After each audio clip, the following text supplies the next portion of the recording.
Bem-vindos de volta, pessoal. Bem-vindos de volta ao programa. Eu sou o seu apresentador, Danny Haifong. Como vocês podem ver, estou aqui com Elijah Magnier, correspondente de guerra e jornalista independente. Pessoal, deixem o like assim que entrarem. Elijah, bom te ver. Oi, Dani, obrigado por me receber. É um prazer estar aqui com você. Sim, é sempre bom estar com você. Então, Elijah, eu queria te pedir para ajudar a relembrar o que aconteceu durante a noite, porque a gente viu, em retaliação ao bombardeio de Beirute por Israel, em Dahia, a capital do Líbano. A gente viu o Irã lançar vários ataques, na verdade, porque Israel respondeu com bombardeios dentro do próprio Irã. Mas no começo, parecia que algo entre 10 e 20 mísseis tinham sido disparados contra Israel, atingindo os assentamentos no norte, Haifa e outras regiões. Aqui vai um breve resumo do tipo de mísseis que foram usados. Depois disso, Israel atingiu uma planta petroquímica e o Irã respondeu na mesma moeda, com outra onda de mísseis, uma nova série de ataques. Você pode ajudar o público a entender exatamente o que aconteceu? Talvez fazer um resumo dos eventos. A gente sabe também que o Iêmen entrou na história. Eles fecharam o Estreito de Bab al-Mandeb, no Mar Vermelho, para navios ligados a Israel. E o Donald Trump estava muito ansioso para interromper o que ele chamou de tiroteio. Enquanto você fala, eu vou mostrar algumas dessas informações para que as pessoas tenham uma noção visual de como tudo se desenrolou. Mas ajuda a avaliar a situação para a gente. O que aconteceu? Faz um resumo e dá a sua análise.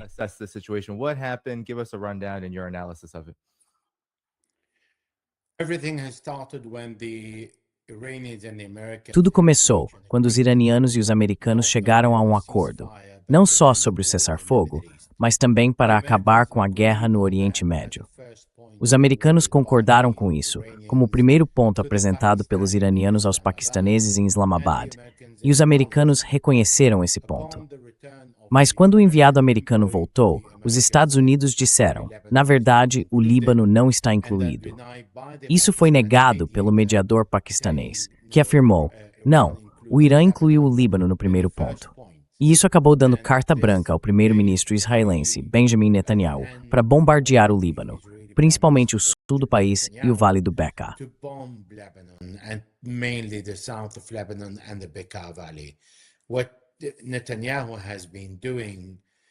O que o Netanyahu tem feito é destruir e achatar completamente dezenas de vilarejos no sul do Líbano, exatamente como fez em Rafah.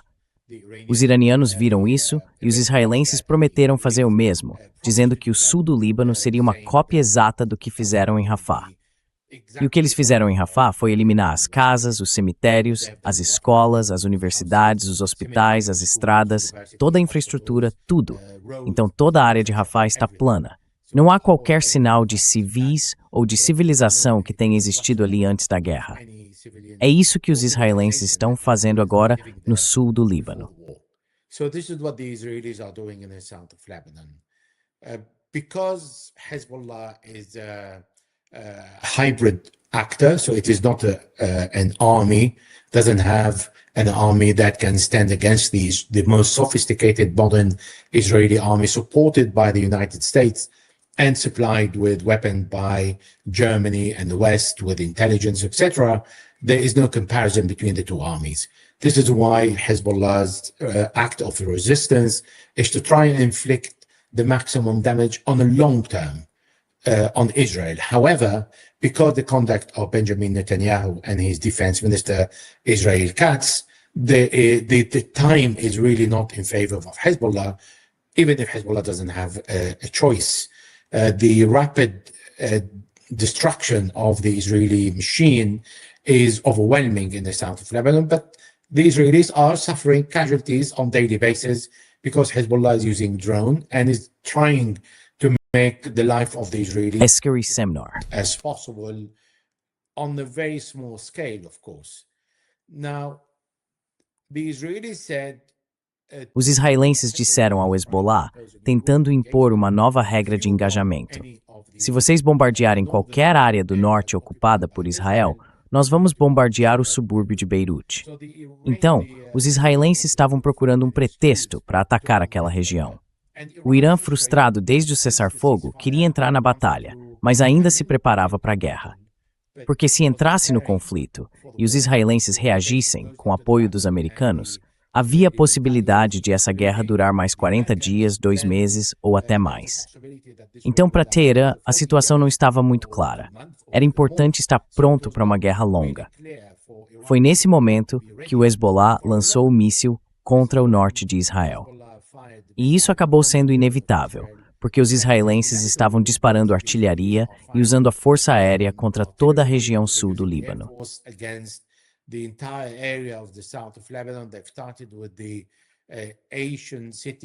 Eles começaram pela antiga cidade de Tiro e depois seguiram para o subúrbio de Sidon. Estamos falando de mais ou menos 40 quilômetros de Beirute, no Vale do Bekaa. Então eles estão realmente emitindo ordens de evacuação para civis e estamos falando de mais de 150 vilas e cidades. Isso é mais do que qualquer país conseguiria suportar, porque todas as pessoas deslocadas internamente foram para a capital, Beirute, e estão apertadas em uma área muito pequena. Estamos falando de 27 quilômetros quadrados, o que é muito pouco. Começando a bombardear o subúrbio de Beirute, estamos falando de deslocar algo entre 700 e 800 mil pessoas.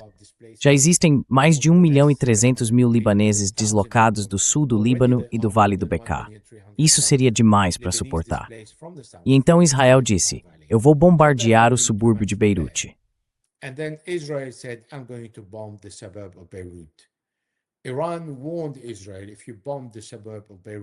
O Irã avisou Israel, se vocês bombarem o subúrbio de Beirute, o Irã vai bombardear o norte de Israel. E foi exatamente o que aconteceu.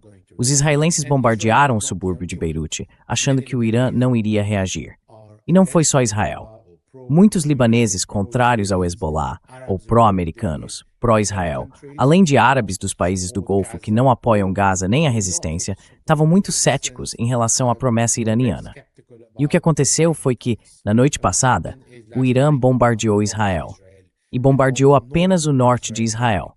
Ao reagir, porque os israelenses responderam ao bombardeio do norte, o Irã então ficou livre para atacar qualquer parte de Israel. E foi aí que começou essa troca de ataques. O importante é destacar que essa é a primeira vez, desde 1949, que algo assim acontece na história de Israel. Ou seja, estamos falando de algo que não se via desde o Egito, há muito. Remember.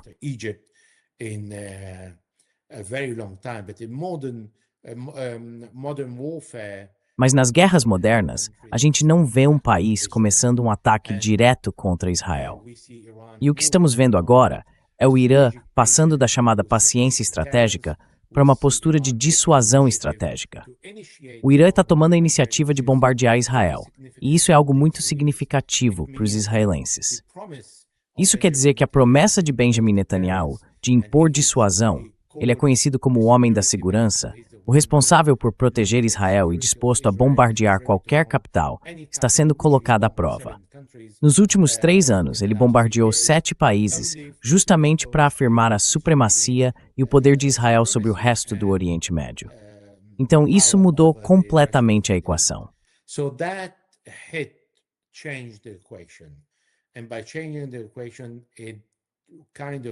E ao mudar essa equação, isso acabou prejudicando a imagem de Israel como uma potência regional capaz de dominar o Oriente Médio. E também mostrou que o Irã não está ali só para receber um ataque iniciado por Israel, como aconteceu em junho de 2025, ou por Israel e pelos Estados Unidos, como em fevereiro de 2026. Na verdade, o Irã pode tomar a iniciativa e bombardear Israel. Aí o Donald Trump interveio e pediu para todo mundo parar. Eu não sei se isso foi algo genuíno, mas aconteceu porque o Ansarullah, no Iêmen, iniciou a primeira participação direta numa guerra em que o Irã está envolvido. Antes disso, o Ansarullah tinha participado apenas no apoio a Gaza e ao povo palestino, mas não junto com o Irã. That gave an indication that actually not the Strait of Hormuz. Isso mostrou que, na verdade, não é só o Estreito de Hormuz que pode ser fechado. O Irã prometeu fechar o Estreito de Hormuz, o Bab el-Mandeb, o Mar Vermelho e o Mediterrâneo. Isso é algo que Donald Trump não consegue engolir, e o resto do mundo não aceitaria uma grande crise econômica se isso acontecesse. Então Donald Trump, que deu instruções ao Comando Central dos Estados Unidos, o CENTCOM, do qual Israel faz parte, e que coordenou todos os ataques israelenses e a interceptação de mísseis e drones iranianos, acabou inevitavelmente apoiando Israel. Mas por causa da determinação do Irã em começar uma guerra, e porque Trump não acredita que Israel teria vantagem, ele se apressou em tentar impedir isso. Israel will have the upper hand, so he rushed to stop it. Now there is a big question. Iran said it will. Agora, tem uma grande questão. O Irã disse que vai retaliar contra Israel se Israel continuar bombardeando o sul do Líbano e Beirute. Neste momento, Israel retomou os bombardeios no sul do Líbano, mas parou nos arredores de Beirute. E existe uma espécie de regra ali. O sul dos subúrbios de Beirute não pode ser atingido, porque se isso acontecer, o Irã vai intervir e entrar na guerra. Sobre o sul do Líbano, eu acho que há muita conversa entre paquistaneses e americanos, tentando conseguir uma pausa de curto prazo que o Irã teria permitido, para que os Estados Unidos convençam Israel a parar os bombardeios no sul do Líbano e encerrar a guerra.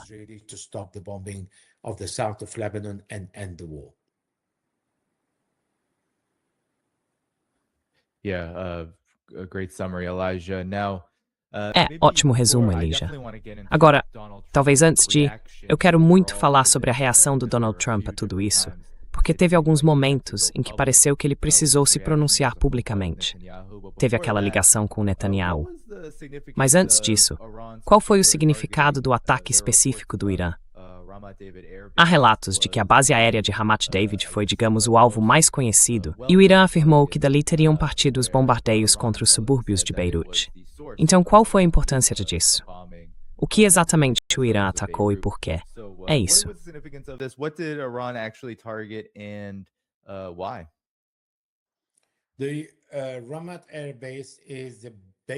A base aérea de Hamat é de onde partem todos os ataques israelenses. Estamos falando de drones, da força aérea e de helicópteros. Eles atacam o Líbano com frequência, praticamente todos os dias, várias vezes por dia. Atacar essa base é algo importante, porque ela é o coração dos ataques israelenses contra o Líbano. Esse foi um dos alvos. O segundo alvo foi Haifa, que também é um ponto importante.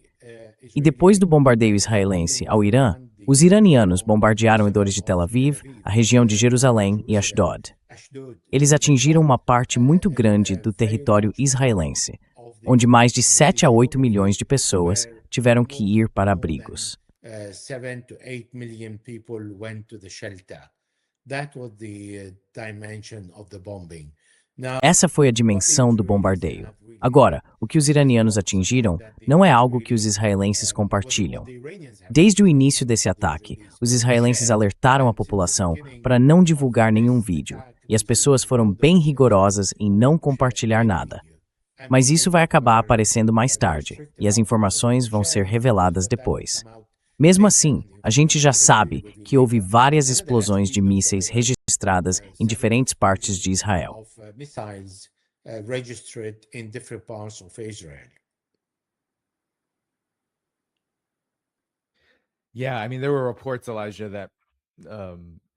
Sim, então houve relatos, Elijah, de que Israel estava usando interceptores de defesa aérea produzidos só no último ano, o que indica que eles estão bem esgotados.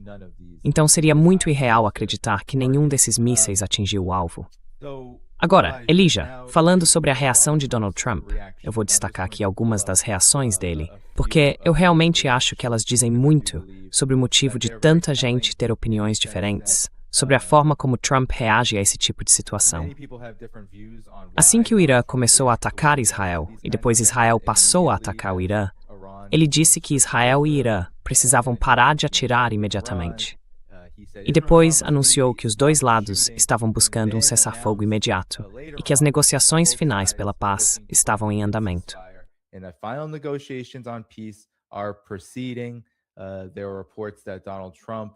Houve relatos de que Donald Trump basicamente teria dito a Israel para não retaliar contra o Irã, mas Israel foi lá e fez mesmo assim. Depois surgiu essa ideia de um tipo de cessar-fogo dos dois lados.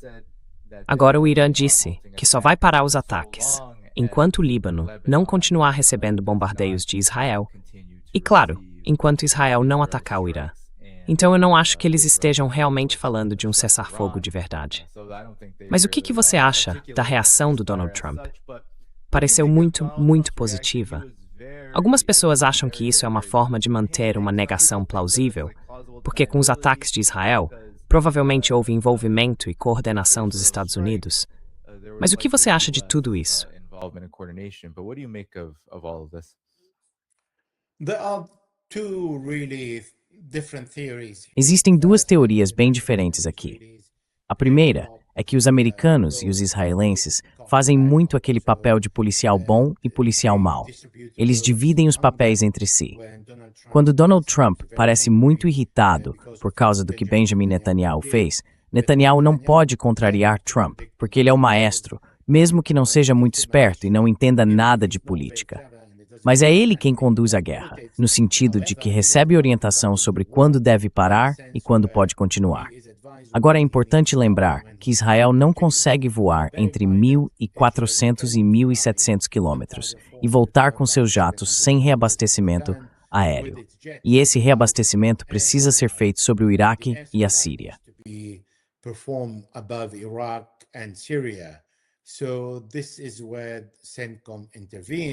Então foi aí que o CENTCOM interveio, o que significa que os americanos estavam totalmente cientes do que os israelenses estavam fazendo.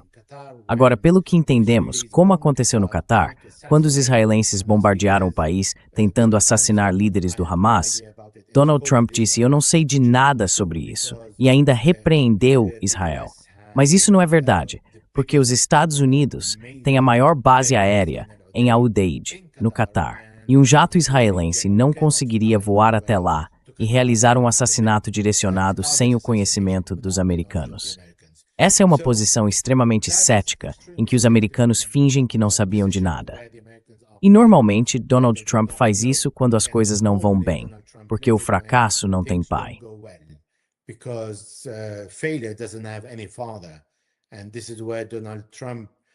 Trying to keep a distance, and Benjamin Netanyahu takes the blame. Now, there are issues that we need to understand in this fight and what happened last night and today. The main issue is Washington and Tel Aviv sought to put the Lebanese and the Iranian front into compartments and separate them. But Tehran merged them into one single strategic equation. Isso também acontece no momento em que as negociações entre os Estados Unidos e o Irã chegaram ao impasse, apesar do anúncio de Donald Trump de que a guerra acabou.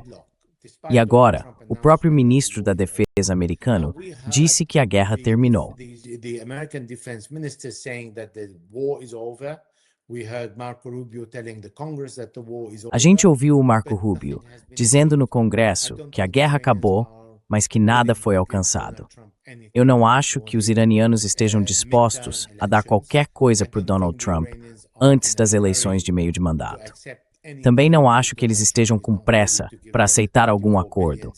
Se o Trump não estiver pronto para liberar os 24 bilhões de dólares, dinheiro deles mesmos, que estão congelados em vários países pelo mundo.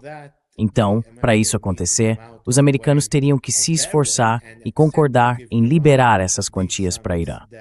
Mas eu duvido que o Donald Trump esteja disposto a fazer isso. É por isso que o que a gente está vendo agora tem uma outra dimensão, além do que parece à primeira vista.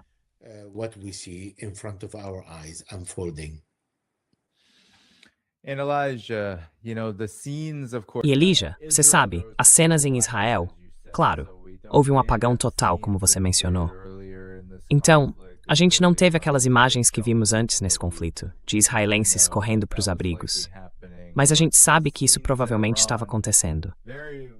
Já as cenas no Irã são bem diferentes. E eu quero te perguntar, o que você acha que isso significa? Porque, enquanto os mísseis estavam sendo lançados, os iranianos estavam nas ruas comemorando os disparos contra Israel. toward Israel, and these are just some of the video footage coming out. E esses são só alguns dos vídeos que estão saindo de lá.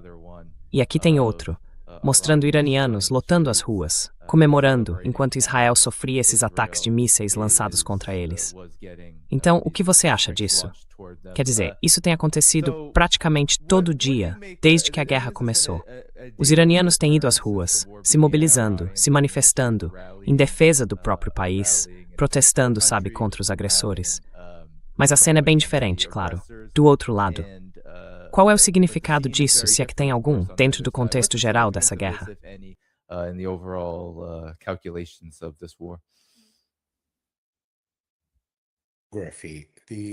Adar. Evacuar Israel é cerca de 20 mil quilômetros quadrados. Adar tem uma de ciências qualidades. Iran is 1,648,000 square kilometers. Therefore, the Iranians can be a bit everywhere.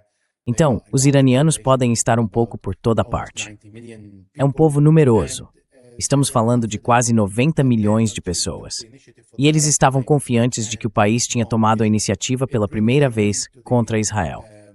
Isso traz um sentimento de alegria nacional, porque eles amam o próprio país, independentemente de concordarem ou não com o governo atual.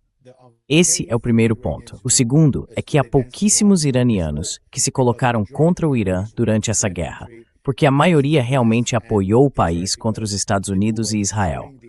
Os dois estavam destruindo a infraestrutura, não tentando derrubar o sistema de governo, mas sim provocar o caos dentro do país, armando os curdos separatistas no nordeste do Irã para gerar desordem. Não é isso que a maioria dos iranianos. Elijah, parece que estamos perdendo um pouco o seu sinal. Elijah, we seem to be losing you a bit. Sorry. Desculpa. Pode continuar. Talvez você possa começar esse raciocínio de novo.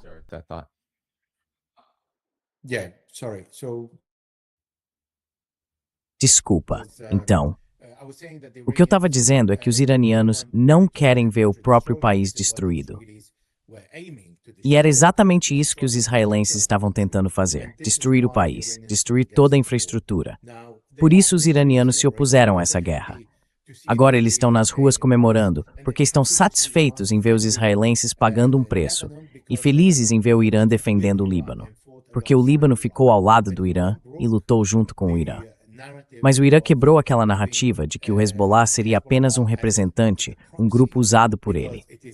Porque dessa vez, foi o Irã que foi lutar em nome do Hezbollah, e não o contrário.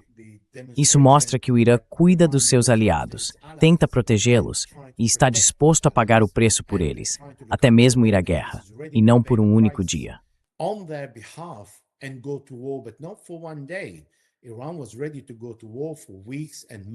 O Irã estava pronto para entrar em guerra, por semanas e até meses, em nome do Líbano, para proteger o Líbano, porque o Líbano era o ponto mais fraco nessa equação, e os israelenses estavam bombardeando o sul do país de forma bárbara. A destruição era enorme, e o Irã não podia simplesmente assistir a isso. Isso mostra que a relação entre o Irã e seus aliados é, na verdade, uma relação de respeito e apoio, sem pedir nada em troca. Até porque, nesse caso, o Líbano tem muito pouco a oferecer ao Irã. E para completar, meu último ponto. Quando o presidente libanês, Joseph Aoun, apareceu na CNN dizendo que o Irã está usando o Líbano como moeda de troca, na verdade, isso mostra o contrário. Mostra que o Irã é quem está pagando o preço, se recusando a fechar qualquer acordo enquanto a guerra no Líbano não acabar, para depois poder resolver e ser um pouco mais flexível em todas as outras questões.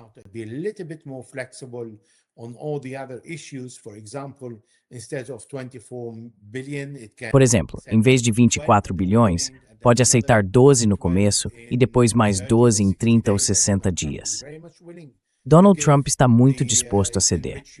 O urânio enriquecido, eles podem entregar à Agência Internacional de Energia Atômica para que ela extraia e forme uma coalizão internacional que venha recolher todo o urânio enriquecido a 60% que está enterrado sob a montanha de Fordow. Isso também é algo com que o Irã pode ser flexível. No Estreito de Hormuz, o Irã pode cobrar taxas por serviços e segurança, exatamente como a Turquia faz. e nisso também os americanos são flexíveis. Então o principal problema aqui é o Irã defendendo o Líbano, e não o Líbano usando o Irã, nem o Líbano defendendo o Irã ou lutando em nome do Irã. E isso exige muita coragem, dedicação e lealdade, porque uma nação inteira, no caso o Irã, está pagando o preço para impedir que essa destruição aconteça no sul do Líbano.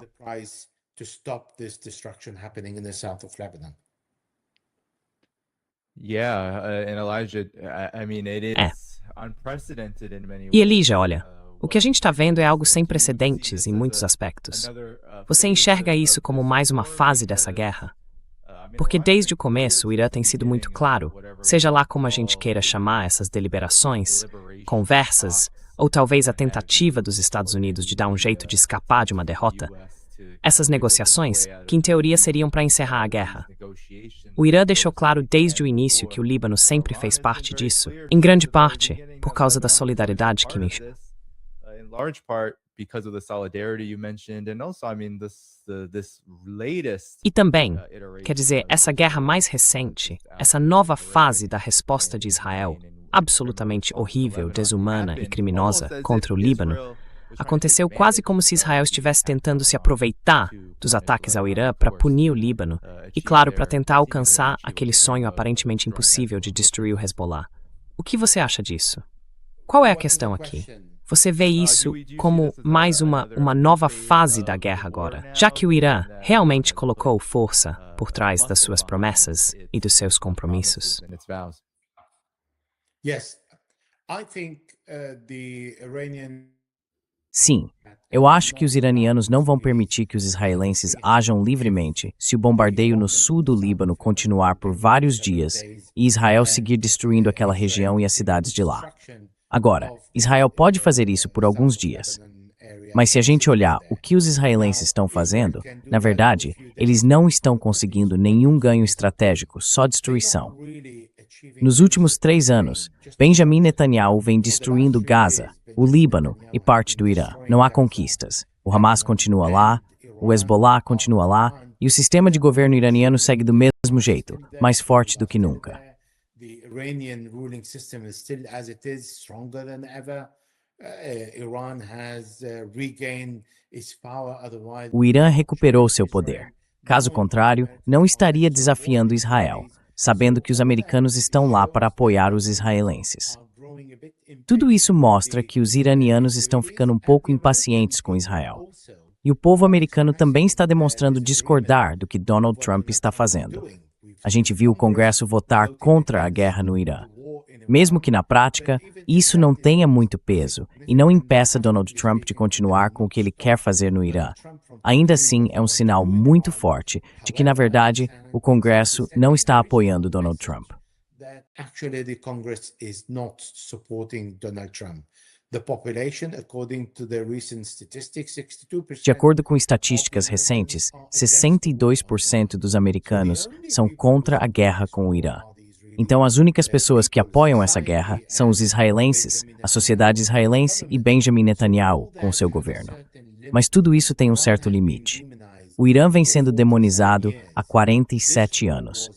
Essa guerra foi ilegal, anunciada pelos americanos e pelos israelenses juntos, começando um conflito apenas com base no que Trump e Marco Rubio disseram pra gente, porque Israel iria para a guerra de qualquer jeito, por conta própria.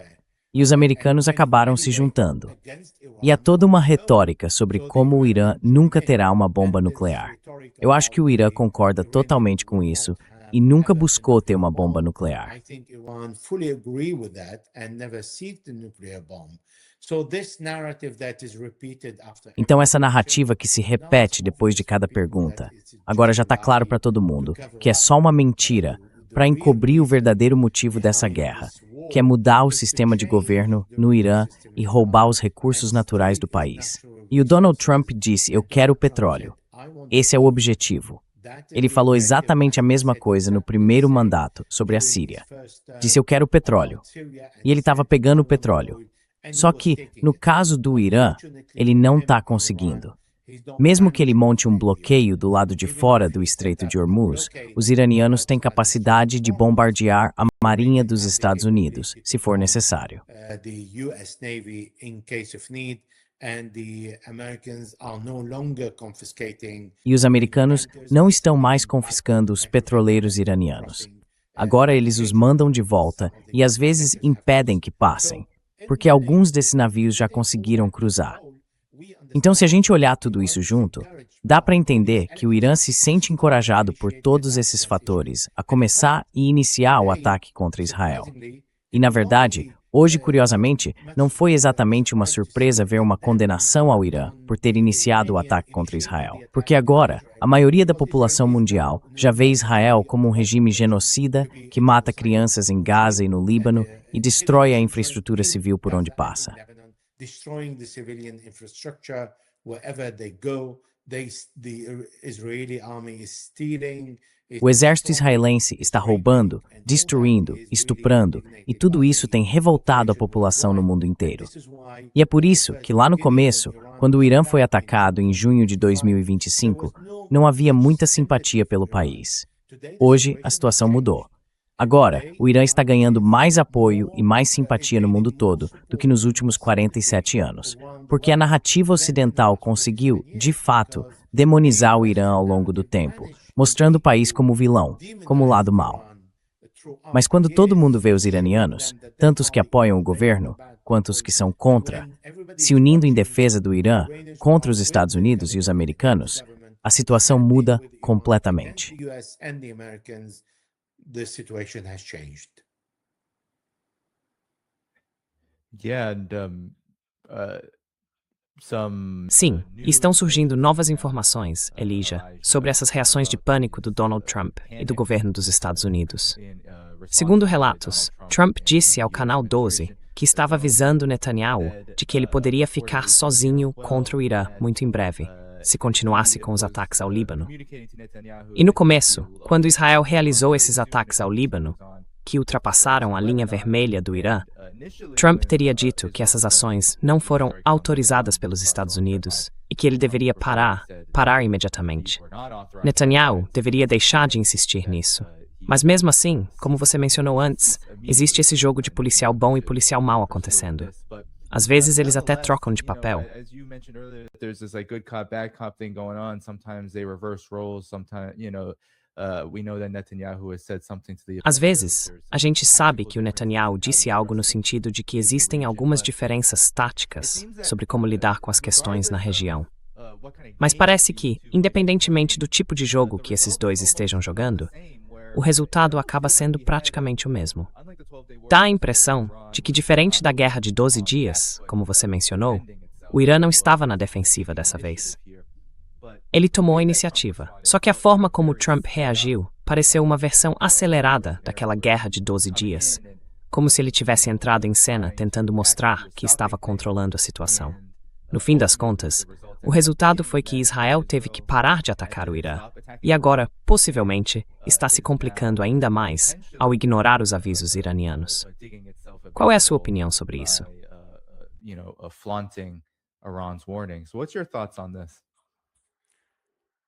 Well, it is not new for Donald Trump to contradict himself. Bom, não é novidade o Donald Trump se contradizer várias vezes numa mesma frase, ou até todo dia. Eu posso responder isso. Ontem, na CBS, ele disse que queria ajudar o Benjamin Netanyahu a atacar o Líbano e o Hezbollah, e que estava muito satisfeito em ver ele continuar fazendo o que estava fazendo. Na verdade, os americanos ficaram tão surpresos quanto os israelenses com o fato de o Irã ter retaliado. Como dissemos desde o começo, até muitos libaneses e árabes ficaram realmente surpresos de ver o Irã se dar a todo esse trabalho. Mas o Donald Trump apoiou totalmente tudo o que o Benjamin Netanyahu estava fazendo.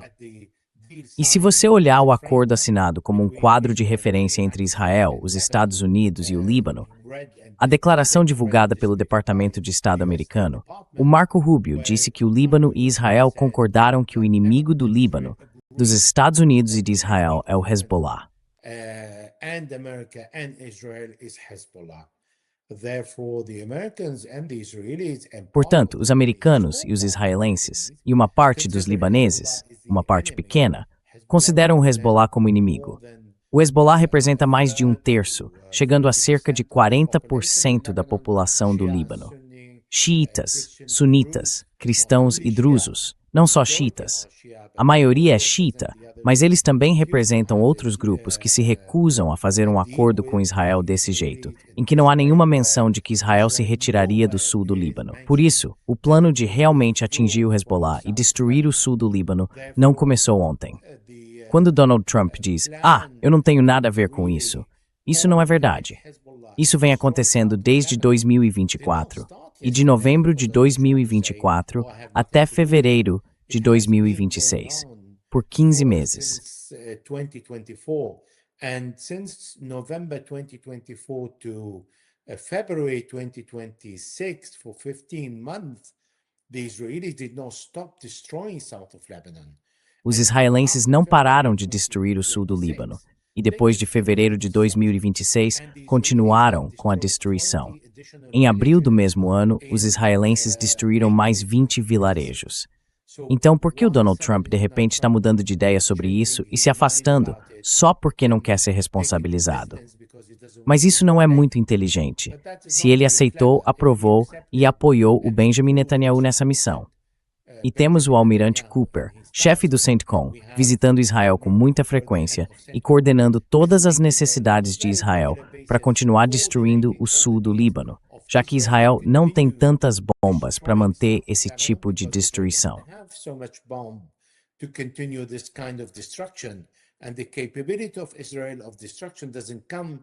E a capacidade de destruição de Israel não vem das munições produzidas por Israel. Pelo contrário, cerca de 60% das munições vem dos Estados Unidos e 30 ou 33% vem da Alemanha. O restante é dividido entre Israel e o resto do mundo.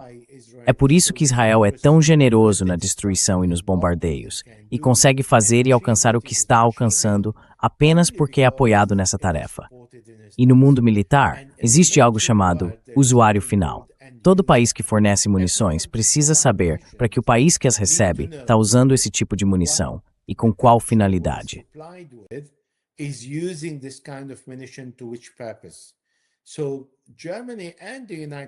Então a Alemanha e os Estados Unidos estão bem cientes do que Benjamin Netanyahu está fazendo no sul do Líbano. E também, quando ele decidiu bombardear o subúrbio de Beirute, ele não fez isso sem a aprovação dos americanos, porque ele mesmo disse isso antes do bombardeio. Quando ele bombardeou o subúrbio de Beirute ontem à tarde, afirmou que foi feito em coordenação com os americanos. Agora, o Donald Trump é livre para dizer o que quiser. As pessoas não vão acreditar nele.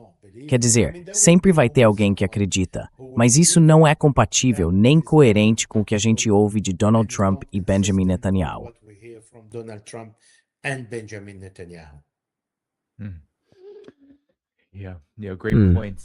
Ótimos pontos.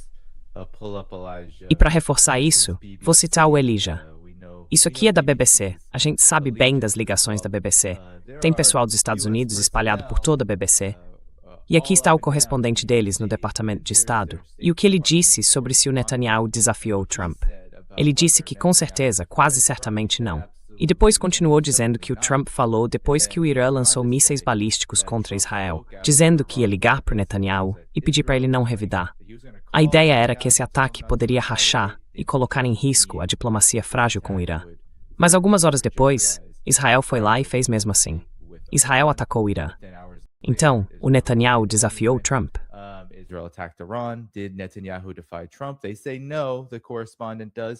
Eles dizem que não, mas o correspondente afirma que sim, por causa da enorme presença militar americana. Centenas de militares trabalhando em conjunto com as forças de defesa de Israel, lá em Israel mesmo. Isso significa que Israel teria que ter coordenado com as forças dos Estados Unidos na região cada rota aérea envolvida. E eu sei que a Jordânia acabou virando até motivo de piada, porque continua lançando interceptadores THAAD contra mísseis iranianos toda vez que eles passam pelo espaço aéreo jordaniano. Então, o que você acha disso? Você considera que essa avaliação está correta? De que Israel não teria como realizar esse tipo de operação? Ou responder à iniciativa do Irã sem a ajuda e a aprovação dos Estados Unidos?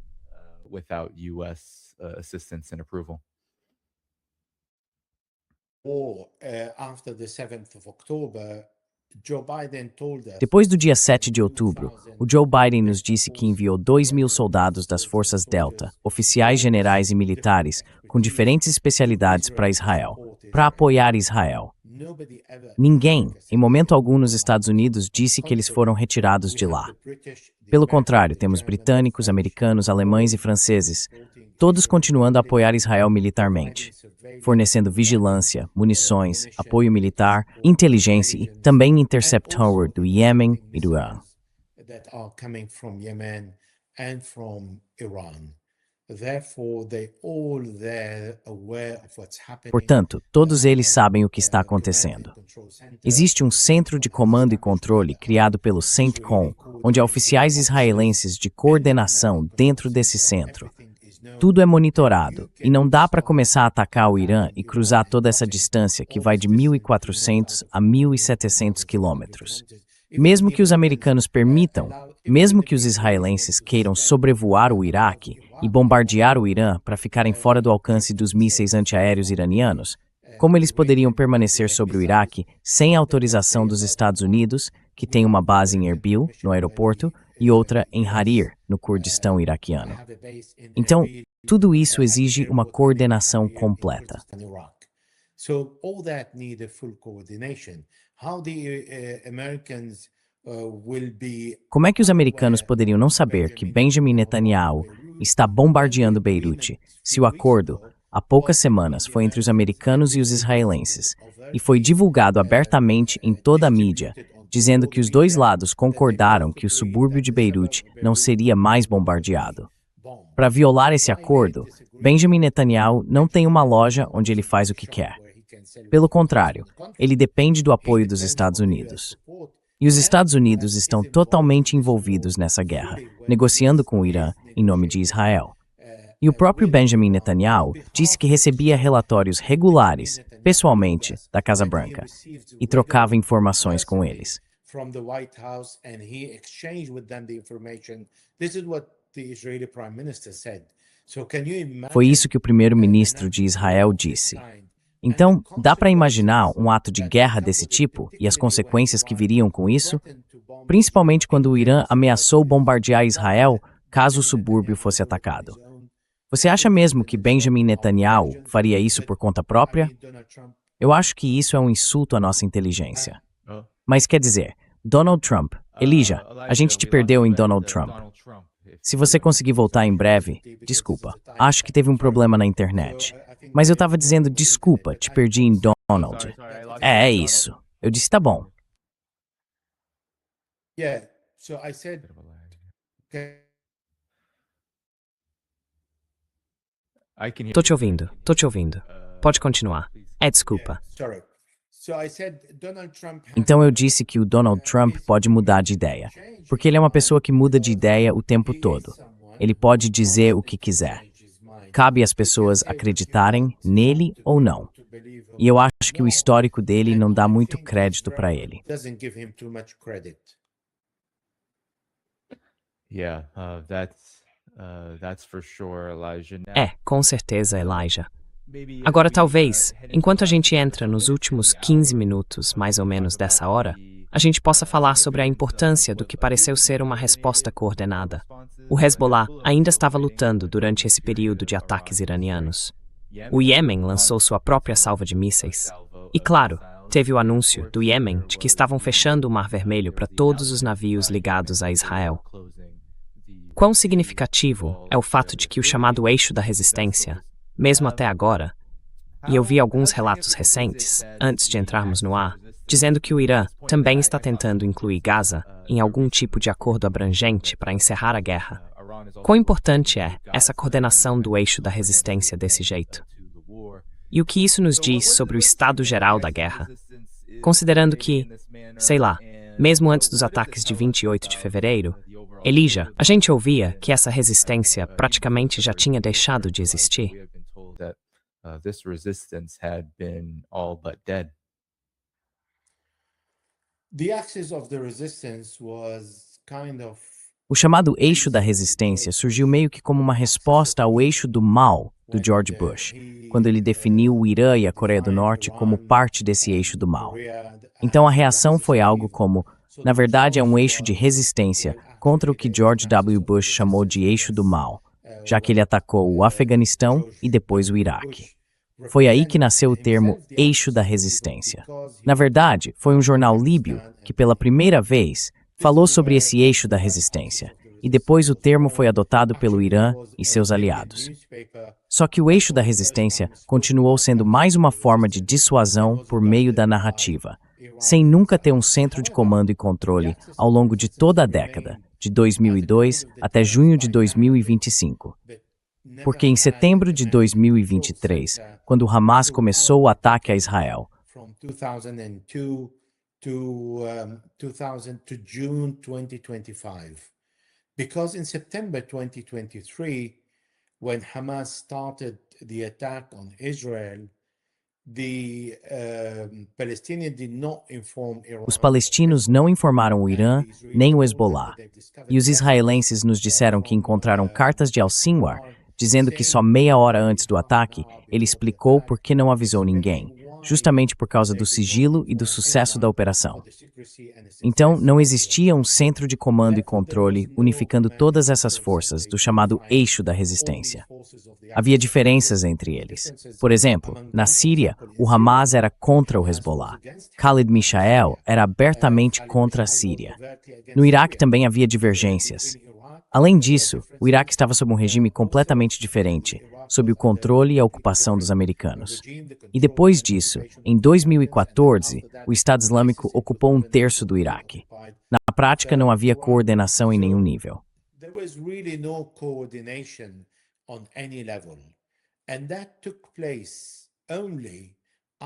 E isso só aconteceu depois de junho de 2025. Acredite se quiser, foi apenas o ataque israelense ao Irã que tornou necessária uma coordenação entre o chamado eixo da resistência, levando à criação de um centro de comando e controle, onde eles pudessem se comunicar e coordenar suas ações. É por isso que o Irã entrou nessa guerra, uma guerra imposta ao Irã, para falar em nome do Ansarullah, no Iêmen, e declarar que Bab al-Mandeb seria fechado. Porque o Irã podia ajudar os iemenitas a fechar Bab al-Mandeb e também o Mar Vermelho, com os drones que os iranianos poderiam enviar, junto com a participação do Ansarullah, que foi bombardeado por Benjamin Netanyahu durante o apoio do Iêmen ao povo de Gaza.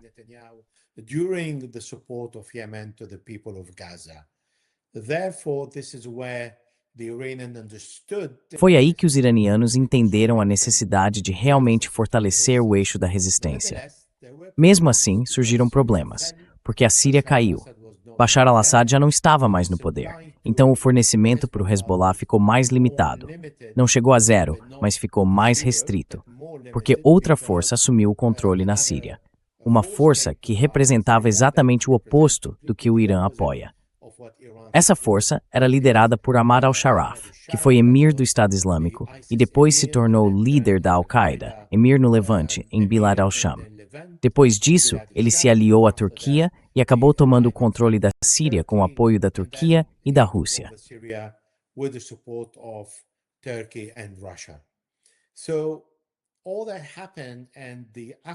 Então tudo isso aconteceu, e o eixo da resistência teve sua linha de suprimentos e logística interrompida com a queda de Bashar al-Assad, que se recusou a participar e a permitir que o Hezbollah e o Irã atacassem Israel durante o genocídio em Gaza.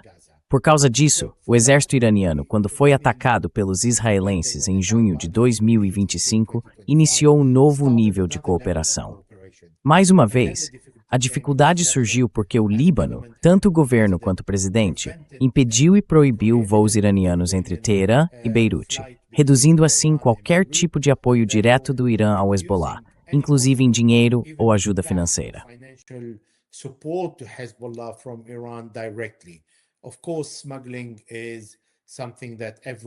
Claro, o contrabando é algo que acontece em todo o mundo, e nunca existe um bloqueio completo. Nem mesmo os americanos conseguem impor um bloqueio no Estreito de Hormuz. Então, o eixo da resistência começou a se coordenar porque sabia que outra guerra estava a caminho. a guerra de Israel contra o Irã não trouxe nenhum resultado concreto para os israelenses.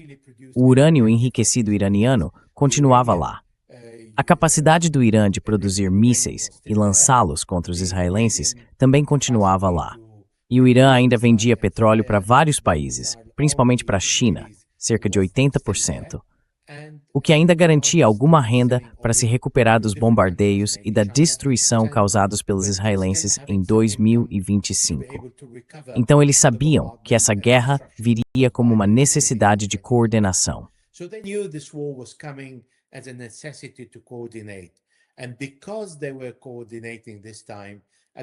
E como eles estavam coordenando dessa vez, no começo da guerra, quando os americanos e os israelenses atacaram o Irã, na primeira hora o Irã reagiu, mas o Hezbollah também reagiu contra a violação israelense do cessar-fogo e da Resolução 1701 do Conselho de Segurança das Nações Unidas, que foi estabelecida em novembro de 2024 e nunca foi respeitada por Israel. Então foi uma oportunidade para o Hezbollah aproveitar o momento em que Israel e os Estados Unidos estavam ocupados bombardeando o Irã para entrar na guerra e impor um tipo de dissuasão a Israel, tentando parar o massacre e a destruição que Israel estava causando contra civis libaneses, o que matou 513 pessoas em 15 meses, além da destruição de casas no sul do Líbano.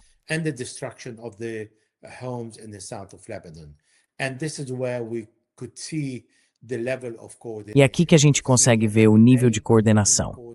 Hoje vimos o Iêmen atuando junto com o Irã e o Líbano, quando os três atacaram Israel ao mesmo tempo, logo depois que Israel foi atingido. Isso mostra que, na prática, esses três países estão coordenando suas ações, mesmo que a gente diga que o Hezbollah não representa todo o povo libanês como país. Mas o grupo está no governo, está no parlamento, está nas prefeituras, então uma parte importante do Líbano estava presente.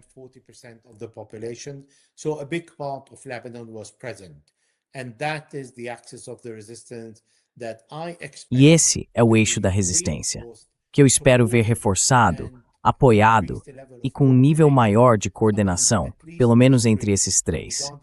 Isso independentemente da resistência iraquiana, que tem um outro status por causa da presença americana no Iraque, e também por causa da falta de recursos financeiros, já que o país recebe toda a sua renda, a receita do petróleo, que representa 90% do orçamento iraquiano, no Banco Federal Americano. Então, há um controle maior sobre os iraquianos. E é esse o trabalho do eixo da resistência, que na verdade só começou a ser realmente eficiente nesta guerra. E é por isso que o Irã está fazendo sacrifícios em nome do Líbano, porque assumiu o compromisso de apoiar esse eixo, que viu a necessidade de se consolidar depois de junho de 2025.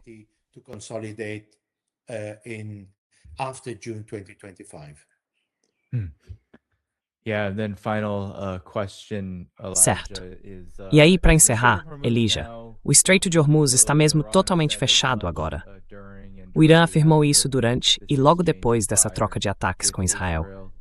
E por que parece que os Estados Unidos, e claro, todos aqueles que se alinham ou se dizem aliados dos Estados Unidos, estão simplesmente ignorando essa questão? É um problema sério, com um possível impacto econômico enorme se a guerra continuar desse jeito. Porque dá a impressão de que o pânico diminuiu bastante nas últimas semanas, mas a guerra continua bem ativa.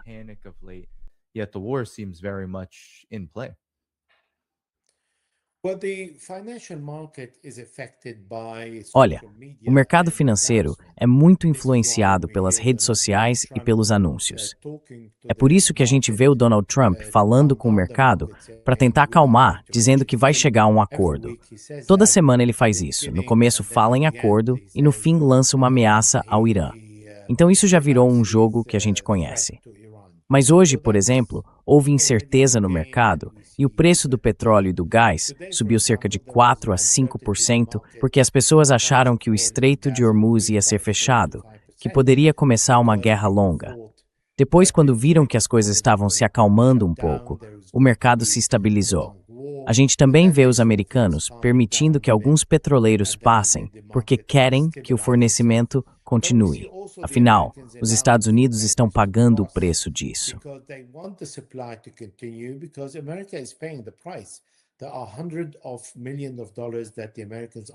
Os americanos estão pagando centenas de milhões de dólares por causa de Israel e da guerra de Trump, por conta do preço da gasolina, do transporte e de tudo mais nos Estados Unidos. Não é o Irã que está pagando essa conta. Aqui na Europa, estamos pagando 37% a mais pelo gás. A gasolina chegou a 2,20 € por litro. O diesel está mais caro que a gasolina. Então todo mundo está pagando o preço. E é por isso que Donald Trump reconheceu isso. Ele sabe muito bem e disse, por um tempo vai ser assim. Ele simplesmente não se importa.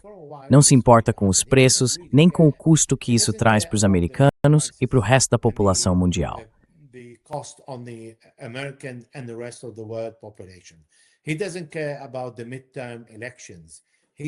Ele não se importa com as eleições de meio de mandato.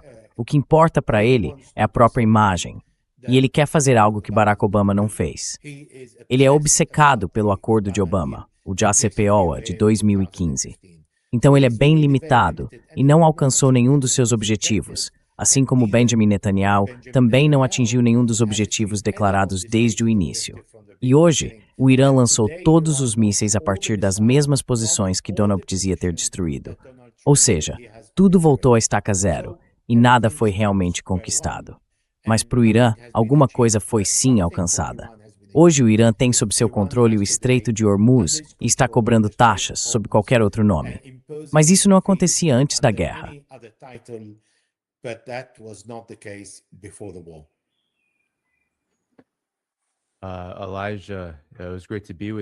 Elijah, foi ótimo conversar com você. Mas antes de encerrar, uma última pergunta, que não tem nada a ver com o assunto. O público está muito curioso e também impressionado com a pintura que está atrás de você. Se quiser, pode contar um pouco sobre o que é, só para matar a curiosidade deles. Não precisa, claro, mas achei que valia perguntar.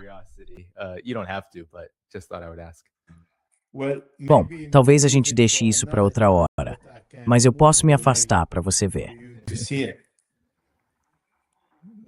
Incrível. Incrível mesmo. Quem fez isso? Quem criou, se não for incômodo perguntar? É de um artista belga. Artista belga. É um belga russo. Ah, muito legal. Muito legal mesmo. Bom, Elijah, quero garantir que todo mundo saiba que pode encontrar o seu site na descrição do vídeo aqui embaixo. É assim que dá para apoiar o Elijah. Você pode se inscrever, apoiar o trabalho dele e ler todas as publicações originais que ele escreve. Elijah, alguma última palavra antes da gente encerrar com o público aqui? Elijah, any last words before we leave the audience here? Muito obrigado pelo convite. Agradeço ao público por acompanhar tudo que a gente está conversando aqui. E se quiserem apoiar, podem se inscrever no meu blog, onde eu publico artigos com frequência. Obrigado. Beleza, ótimo. Então a gente vai encerrar juntos. Pessoal, antes de sair, não esquece de deixar o like, isso ajuda muito a impulsionar o programa. Na descrição do vídeo, junto com o site do Elijah, tem também os links para apoiar o canal, no Patreon, no Substack e em outros lugares. Amanhã eu volto às 2 da tarde, no horário do leste, com o professor Mohamed Randi. A gente se vê então no dia 9 de junho, tá bom? Cuidem-se, pessoal. Tchau, tchau. All right. Take care, everyone. Bye-bye.